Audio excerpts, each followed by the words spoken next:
दुनिया में हालात ठीक होने चाहिए, क्योंकि जो हालात हैं दुनिया में बने हुए उसका असर भारत पे भी पड़ता है। और इसलिए सबसे बड़ी बात है कि जब तक बाहर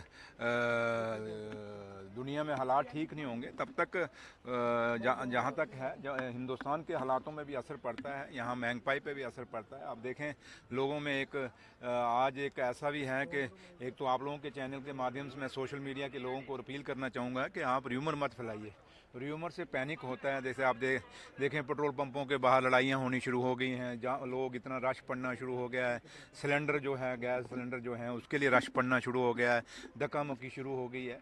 तो लोगों को हमें आप लोगों के, क्योंकि आप लोग जिम्मेवार चैनल्स हैं, मैं आप लोगों के माध्यम से लोगों से अपील करूँगा कि पैनिक मत होइए और सरकार पूरा हालातों पे नज़र रखे हुआ है और जो भी एसेंशियल चीज़ें हैं उनकी जो ज़रूरत लोगों को है उस पर कोई कमी नहीं आने देगी। जब कमी की कोई बात आएगी सरकार खुद आके मीडिया में बात करेगी, लेकिन एज इट इज़ अभी कोई ऐसे हालात नहीं कि आप पैनिक होएं या आपको पेट्रोल पंपों के ऊपर या गैस एजेंसीज जो हैं सिलेंडर लेने के लिए आपको इतना दौड़ना पड़े और इतना स्टॉक, क्योंकि स्टॉक करना भी अच्छा नहीं, क्योंकि कई लोग जेन्युइन हैं जिनको ज़रूरत है फिर उनको नहीं मिलता है। सर ट्रम्प साहब ने कहा है कि 10 दिन और दिए हैं ईरान को कि आप बात कीजिए, नहीं तो फिर जो है उनके पावर प्लांट्स को हिट किया जाएगा। अब ट्रम्प साहब क्या कहते हैं क्या नहीं कहते, मैं उनका स्पोक्समैन नहीं हूँ, लेकिन है कि वो कभी 5 दिन कहते हैं कभी 10 दिन कहते हैं। अब ये ट्रम्प साहब से ही पूछना, मुझे लगता है आपको जाना ये ट्रम्प साहब से बात करनी चाहिए। सर इसके अलावा आज शाम को जो है सीएम की मीटिंग बुलाई है प्रधानमंत्री ने इसी इशू पे, वेस्ट की सिचुएशन पे। जी उमर साहब ने भी कल कहा था कि मैं भी अटेंड कर रहा हूँ।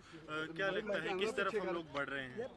अच्छा अच्छे के लिए बढ़ेंगे, लेकिन मकसद वही है हमारा, चाहे वो देश की कोई भी कंट्री नहीं चाहेगी कि जंग जारी रहे, लड़ाई जारी रहे। इसलिए हम चाहते हैं कि जंग खत्म हो, लड़ाई खत्म हो। तो बाकी क्योंकि ये तो प्राइम मिनिस्टर साहब ने मीटिंग बुलाई है और सिर्फ वही है कि सारे जितने भी ऑनरेबल चीफ मिनिस्टर साहब हैं उनको कॉन्फ्रेंस में लिया जाए और उनसे भी राय मशवरा लिया जाए, क्योंकि एक हालात तो हैं, वो आप लोग भी समझ रहे हैं, हालात तो हैं कि कोई ऐसा पैनिक ना हो जाए जिससे ऐसा कोई लोगों में ना हो जाए, हड़बड़ी मच जाए। तो क्योंकि लोगों में बड़ा कुछ कहने को मिलता है वो सोशल मीडिया में रोज, तो वो उससे लोगों में कहीं ना कहीं पैनिक होता है। तो इसलिए ये मीटिंग अच्छा स्टेप है ऑनरेबल प्राइम मिनिस्टर साहब का और उम्मीद करते हैं इसका अच्छा रिजल्ट निकलेगा।